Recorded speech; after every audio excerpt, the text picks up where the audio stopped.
గోపాలకుడైన శ్రీకృష్ణ పరమాత్మని వారసులైన యాదవ సోదరమణులందరికీ కూడా నా కుటుంబ సభ్యులైన మీ అందరికీ పేరు పేరున ధన్యవాదాలు, నమస్కారాలు చెప్తున్నానండి. ఈరోజు ఇంతటి అద్భుతమైన అవకాశం వచ్చింది మీ ముందుతో మాట్లాడడానికి. నేను ఎన్నో రకాలైన అపోహల్ని, భయాందోళనల్ని ఈరోజు మనం అనుభవిస్తూ ఉన్నాము.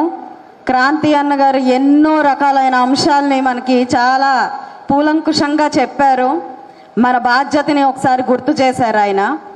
అయితే నేను రెండే మాటలు చెప్పి ముగిస్తానండి.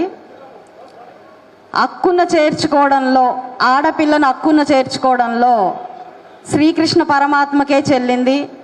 ఆ తర్వాత ఈ పశ్చిమ నియోజకవర్గంలో బోనబోయిన శ్రీనివాస్ అన్నకి, తాళ్ల వెంకటేష్ యాదవ్ అన్నకి, అడక శ్రీనివాస యాదవ్ అన్నకే చెల్లింది. ఈ చెల్లిని ఎంత అద్భుతంగా గడిచిన 55 రోజుల నుంచి నన్ను ఎంత హక్కున చేర్చుకొని వారు కాపాడుతున్నారంటే, చెల్లమ్మని ఎలా చూసుకోవాలి అన్నది ప్రతి ఒక్కరు నేర్చుకోవాలి అన్నట్టుగా ఉంది. రాజకీయ అనుభవం లేకపోయినా ప్రజల్లోకి వెళ్ళి వారి సమస్యల్ని తెలుసుకునే విధానాన్ని కానివ్వండి, రాజకీయ విశ్లేషణ కానివ్వండి, దగ్గరుండి నాకు ప్రోత్సహించి ఎలా నేను ప్రవర్తించాలో కూడా దగ్గరుండి ఇప్పటి వరకు నన్ను ముందు అడుగులు వేయించిన అన్నలు వీరు. వారికి నేను సర్వత్రా కృతజ్ఞురాల్ని.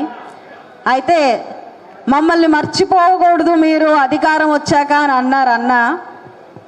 అన్న మర్చిపోవడానికి రాలేదు, మా సేవలు ఎప్పుడు గుర్తుండేలాగా చేసుకుందామని వస్తున్నాం మేము రాజకీయ రంగానికి.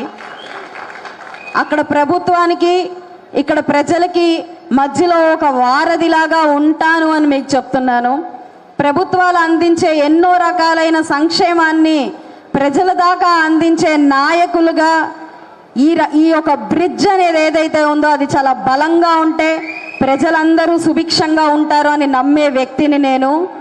అలాంటి ఒక బ్రిడ్జ్ని చాలా పటిష్టంగా కాపాడుకుంటూ నిరంతరం ప్రజల్లో ఉంటూ ప్రజా సంక్షేమం కోసం, వారి అభివృద్ధి కోసం పాటుపడుతూ ఈరోజు నా వంతు కృషిగా నా పరిధిలో నేను ఏమి చేయాలన్నా, ఏం చేయగలిగినా ఖచ్చితంగా చేస్తాను, నెరవేరుస్తాను.